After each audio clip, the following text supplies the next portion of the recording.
Hey everyone, and welcome to another deep dive with us. Today we're looking into something pretty incredible, glowing cities. Oh, wow. Yeah.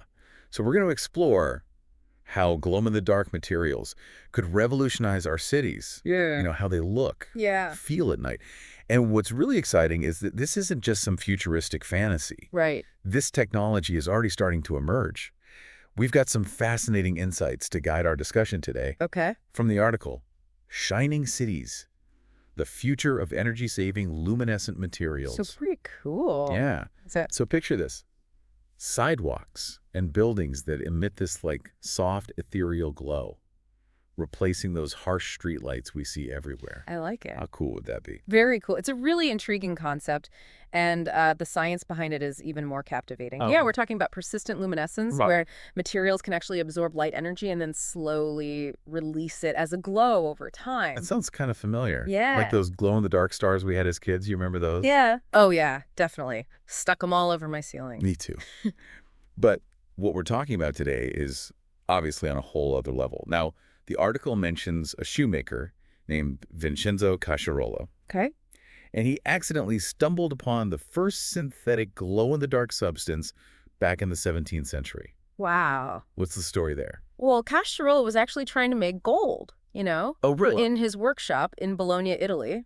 He heated up this type of barite rock, hoping to extract precious metals, but instead of finding gold, he found that it glowed in the dark after being exposed to sunlight. Wow, so it was a total accident. A complete accident, but it ended up sparking centuries of research Wow. into what became known as the Bologna stone. So a failed alchemy experiment led to a scientific breakthrough. Exactly. That's amazing. It's like turning lead into gold, literally. But those early materials, they Yeah. weren't very efficient, right? How did we get from the Bologna stone to the stuff that can light up a whole city? Well, it took centuries of research and experimentation, but scientists eventually developed materials that could hold a charge for much longer and emit a brighter glow.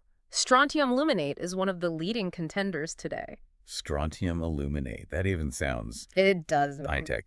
But how does it actually work? Can you break down the science for us? So imagine these materials as having these tiny energy traps within their structure. Okay. When they're exposed to light, specifically photons, these traps capture and store that energy.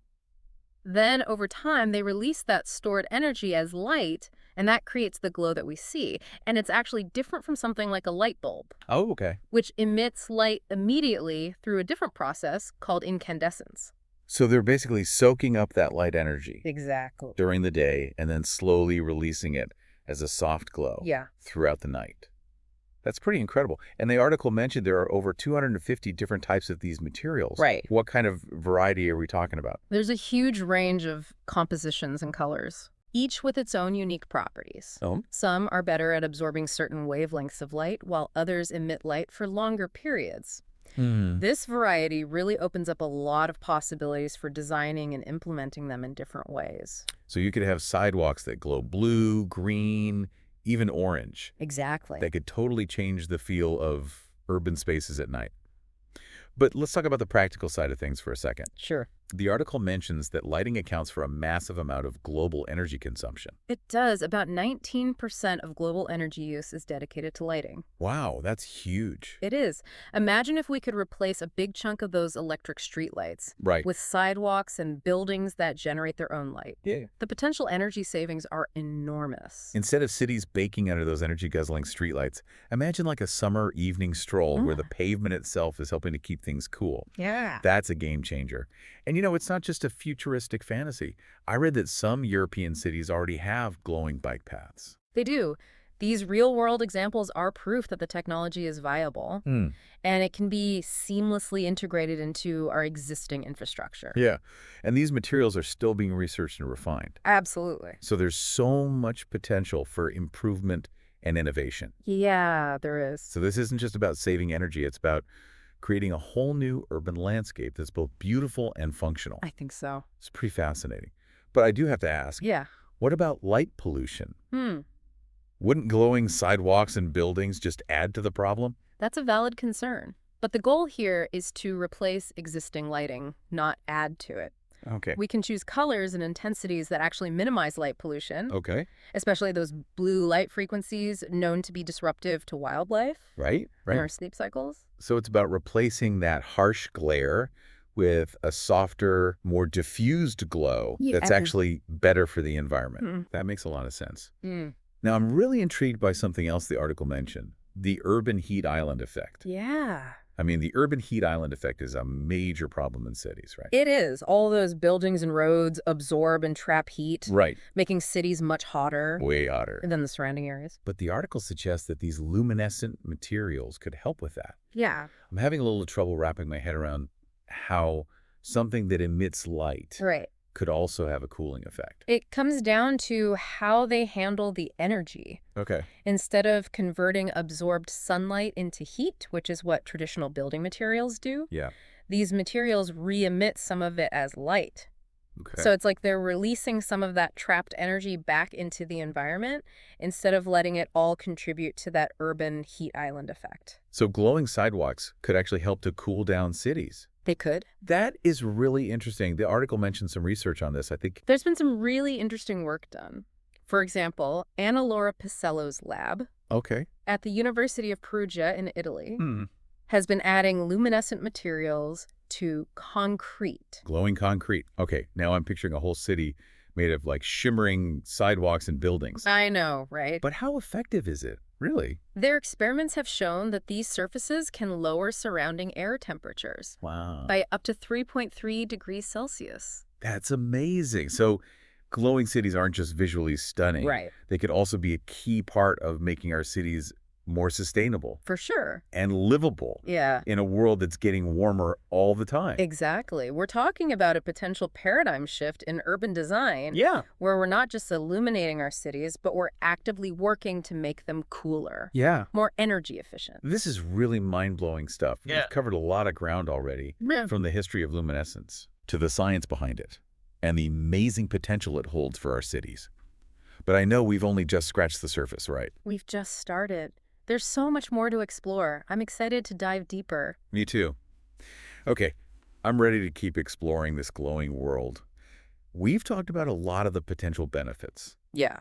but I'm sure there are challenges too, right? Oh, definitely. Like, how do we make sure these materials are durable enough to withstand the elements?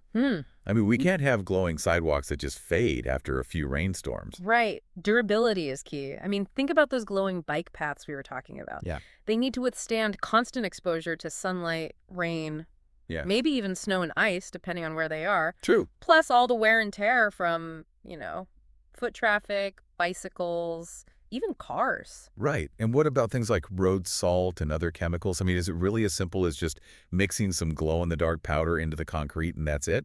No, not quite. Researchers are working on ways to encapsulate those luminescent materials, basically creating a protective barrier that shields them from the elements, Okay. but still allows them to absorb and emit light. Right. It's a tough balance finding materials that are both durable and optically transparent. Yeah, it sounds like a real engineering challenge. So we need these glowing surfaces to be tough, Right. but they also need to be safe too. Absolutely. We don't want our beautiful glowing city turning into a slip and slide when it rains. No, definitely not. Safety is paramount.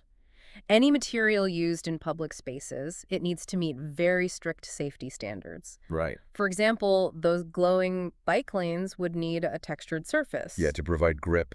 Exactly, even when it's wet. Right. And we also need to ensure they're clearly visible to drivers, especially at night. That makes sense. So it's like designing any other piece of urban infrastructure. Yeah, You have to think about functionality, safety, and how it looks you got it. all at the same time. Okay, so we've got durability, Uh-uh. safety covered. What about cost? I mean, these materials sound pretty high tech. They are.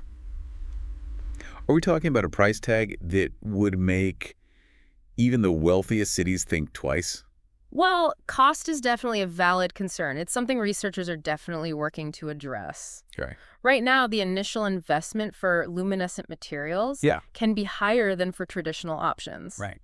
But remember, we're also talking about long-term energy savings. Okay. Yeah. Reduced maintenance costs. It's like investing in solar panels. Okay. There's that upfront cost. Right. But over time, the savings start to add up. So it's a question of short-term costs versus long-term benefits. Exactly. And speaking of costs, Wouldn't it be amazing if governments offered incentives or subsidies Oh, yeah. to encourage cities to adopt this technology? I mean, it seems like a win-win for everyone, right? Yeah. Energy savings, less pollution, and beautiful, glowing cities. Definitely. Government incentives could be huge in making this technology more accessible, Right. more affordable for cities, especially as they're starting to think about adopting it.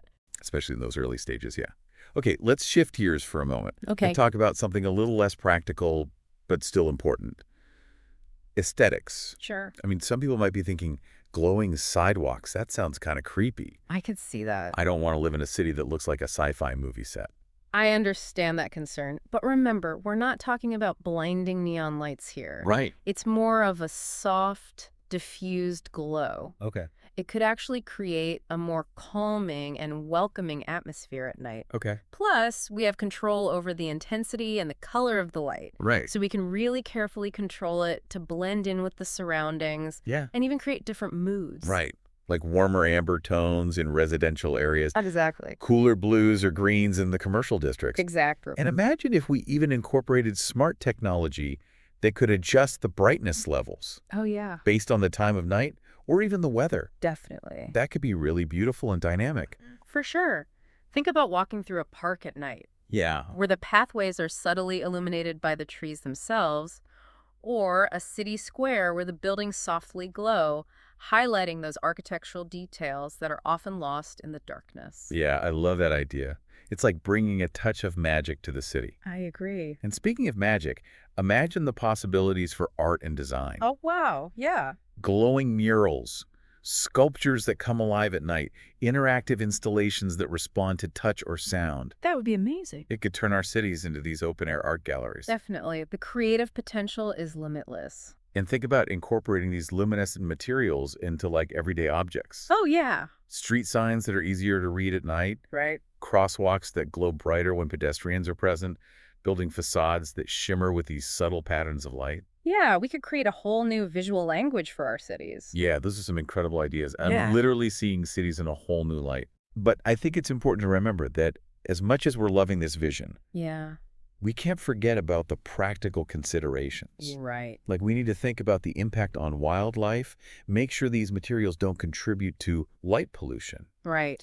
design them in a way that's aesthetically pleasing and fits into the existing urban fabric. Yeah, you're absolutely right. We need to be mindful of those potential drawbacks. Yeah, And any unintended consequences. for sure. Like, we need to study the impact of this technology on nocturnal animals. Yeah.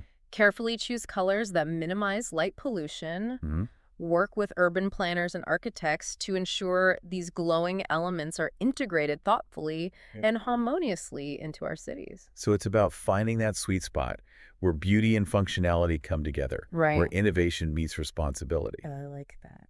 Now, speaking of responsibility, there's another important aspect we need to think about: social equity. Yeah. You know, I'm wondering if this technology could actually make existing inequalities in cities worse. It's a possibility. What if only wealthier neighborhoods can afford these glowing upgrades? Hmm. We wouldn't want to create a situation where some parts of the city are all beautifully lit, Right. energy efficient, while others are left in the dark. Yeah, that's a crucial point, and it's something we need to address right from the start. Right. If we're talking about a brighter future for our cities, Yeah, it needs to be inclusive and equitable for everyone. for sure. We can't let this just become another dividing line Oh, between the haves and the have-nots. So how do we make sure that the benefits of this technology are shared fairly? Hmm. What can we do to make sure this doesn't become a luxury amenity Yeah. that only certain communities can afford? Well, there are a few key things we can think about. First, those government subsidies and incentives Right. could play a vital role in making it affordable for all neighborhoods. Okay. Second, we could encourage community-led initiatives, Yeah. partnerships that bring together residents, Yeah. businesses, and local organizations Okay. to implement these solutions in a way that benefits everyone. Makes sense. And third, we could promote open source designs and information sharing Yep. to make this technology more accessible and adaptable to different communities. I like that. So it's about making this technology not just innovative, but also accessible and equitable. For sure. It's about ensuring that everyone can benefit from a brighter and more sustainable future. I agree. Now, we've talked about the potential impact on humans in our cities. But what about wildlife?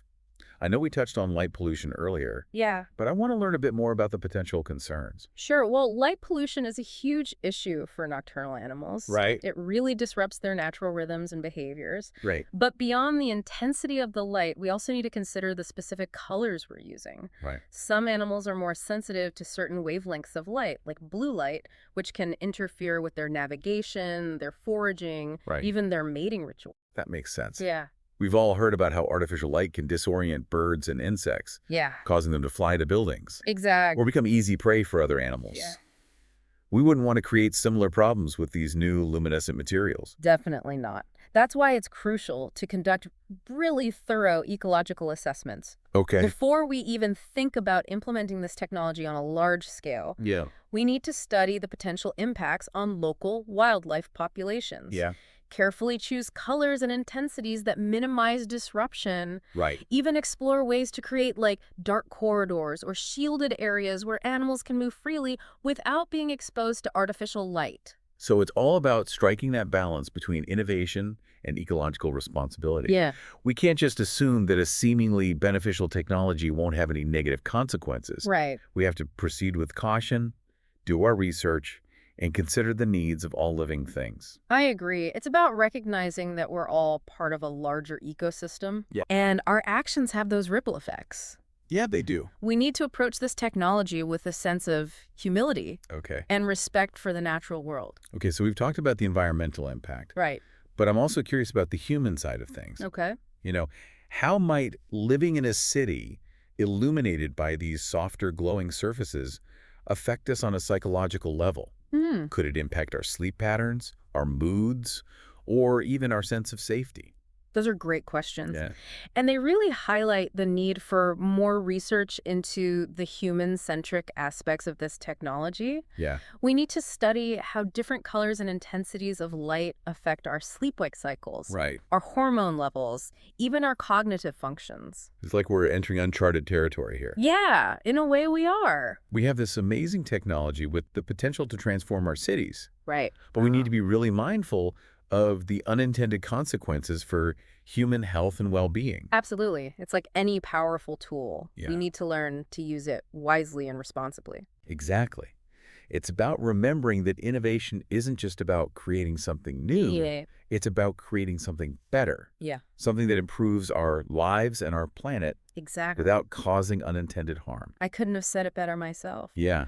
It's about using our ingenuity and creativity to build a brighter future Right. for ourselves and future generations. Absolutely. I think this has been a really thought-provoking discussion. It has. I'm feeling a real mix of excitement and apprehension, Yeah.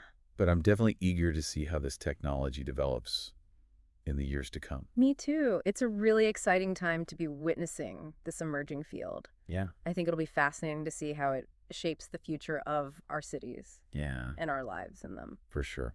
Okay, so we've talked about glowing cities, rural roads, even hospitals, Yeah. using this in developing countries. But are there any, other surprising places where these materials could be useful? Well, we can actually go beyond those practical applications and think about using luminescent materials in fields like art, design, and entertainment. Oh, wow. Imagine art installations that literally glow, or clothing and accessories that shimmer with light. Yeah, so instead of just lighting up our surroundings, we could be weaving this tech into our culture, Right. our self-expression. That's a really cool thought.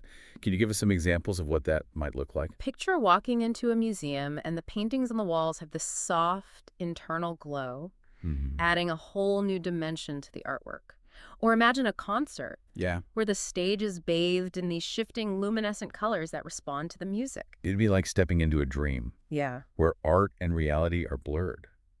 And speaking of blurring boundaries, what about fashion? I can picture runways with models in clothes that shimmer and change colors they move. The fashion industry is always looking for new ways to push boundaries. Imagine gowns that sparkle with constellations of light, or shoes that leave a trail of glowing footprints. It'd be like a whole new level of red carpet glamour. Yeah. But I'm also thinking about everyday clothes. Right. I could totally rock a jacket with glowing accents, or sneakers that light up with every step. The possibilities are endless. And we can think about accessories too, like jewelry that glows, or handbags that shimmer as you walk. It's like those glow sticks we had as kids. Yeah. But instead of cheap plastic, it's these sophisticated materials that can be used in high-end design. Exactly. It's a pretty amazing evolution. It is. And speaking of kids, imagine all the fun they could have with toys. Oh, yeah. That use luminescent materials, glowing building blocks to make magical castles. Oh, wow. Or Play-Doh that lets them sculpt glowing creatures. I bet they would spend hours making their own glowing worlds. For sure. It'd be great for sparking their imagination.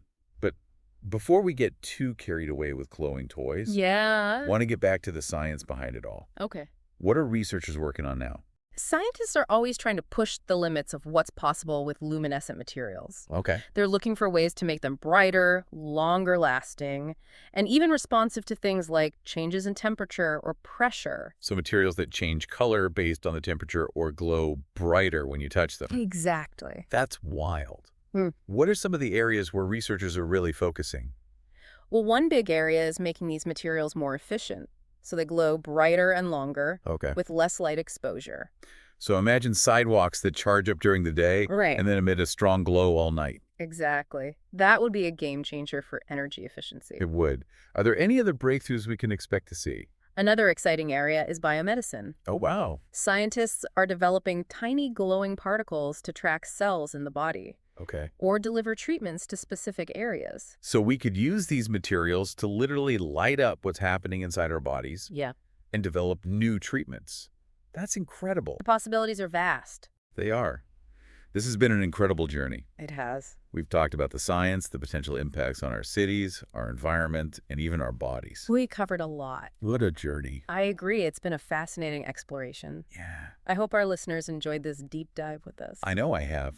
But before we go, I want to leave our listeners with one final thought. Okay.